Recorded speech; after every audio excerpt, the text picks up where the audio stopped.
జగన్ లాలూచీ రాజకీయాలు చేస్తున్నారని ముఖ్యమంత్రి చంద్రబాబు విమర్శించారు. ప్రధాని మోదీకి భయపడి చెప్పిందల్లా చేస్తున్నారని, అకారణంగా రాష్ట్ర ప్రభుత్వంపై విమర్శలు చేస్తున్నారని మండిపడ్డారు.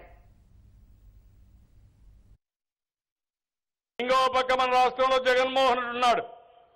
ఈయన ఎంత సోపైనా ఆయన కేసులే. ఆ పార్టీనే కోడికత్తె పార్టీ.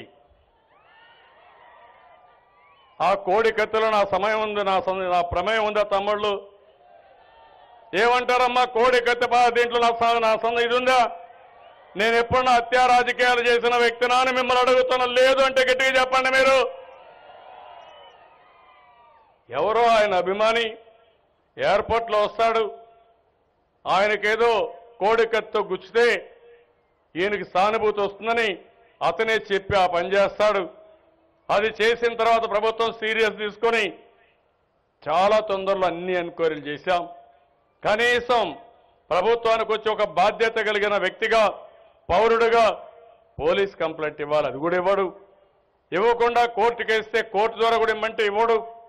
ఇప్పుడు వీళ్ళు కేంద్రం కలిసి మన హక్కులు హరించే విధంగా ఎన్ఐఏ వేస్తామంటారు. అంటే ఇది రాష్ట్ర పరిస్థితిలో ఉండేదాన్ని కేంద్రం ఎక్కడా ఇన్వాల్వ్ కావడానికి వీల్లేదు. అలాంటి జాతీయ స్థాయిలో ఒక ఎంక్వైరీ వేసి ఆ ఎంక్వైరీ మేమేస్తామని మీకు అవకాశం లేకపోయినా ఈరోజు రాష్ట్రం పైన పెత్తనం చేయడానికి మీరు ప్రయత్నం చేస్తున్నారు. అదే ప్రధానమంత్రిగా ఉన్నప్పుడు ఇదే చట్టాన్ని తీసుకొస్తే నరేంద్ర మోడీ గారు వ్యతిరేకించారు.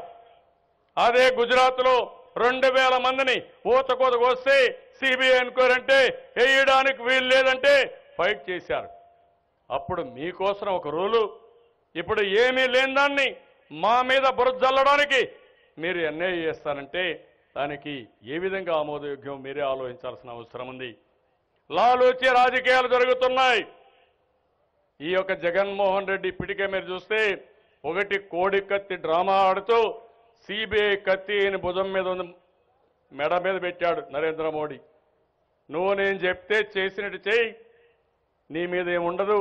ఒకవేళగా నువ్వు చేయకపోతే సిబిఐ ఎంక్వైరీ అవుతుంది, కోర్టులో కన్విక్షన్ వస్తుంది, నువ్వు జైలుకు పోతావంటే భయపడిపోయి ఆయనకు ఊడిగం చేస్తూ మన మీద విమర్శలు చేసే పరిస్థితికి వచ్చాడు.